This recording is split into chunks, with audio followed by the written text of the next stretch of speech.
was endlessly prolific. The VCS program had been founded in 1988 by a group of very important scholars here at the university. I had been an AIDS activist, and that pushed me in the direction of cultural studies away from art history. Douglas was crucial in the formation of VCS as we know it today. He was not one of the original founders of the program, but I would say he was one of the architects and builders of the program. Frankly, I love this program, and it's not duplicated anywhere else. And he made the kind of film that he was trying to push Warhol to make all along, which was more commercial films. And I have to think to myself, do I really want to teach classical art history? And the answer is no, I don't, that isn't what I do.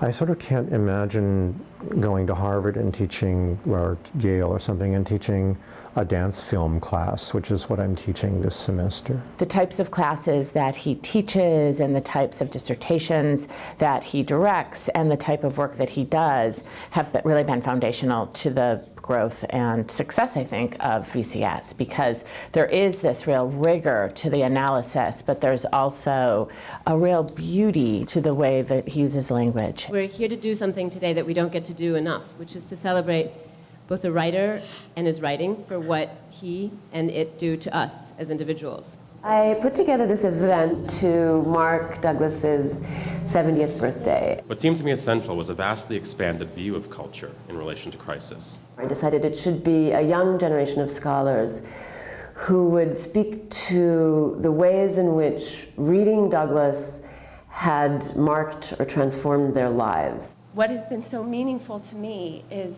that Douglas, in his work and in his friendship, has really taught me to be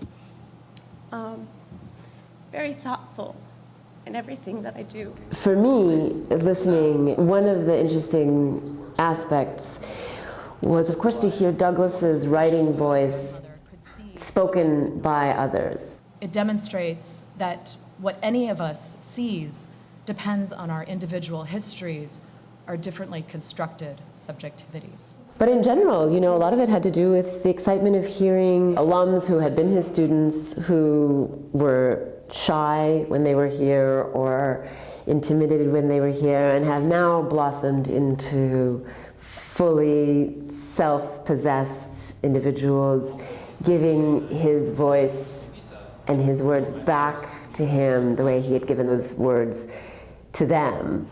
Eventually, I suppose it's the case that, you know, a generation of artists has a level of references that I'm not going to fully comprehend.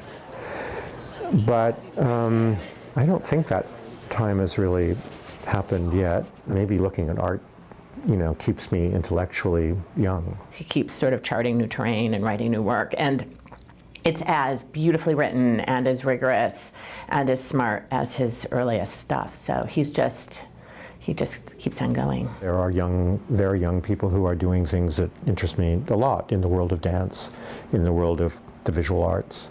So I'll continue to write about those things, I think, and teach about them. A production of the University of Rochester. Please visit us online and subscribe to our channel for more videos.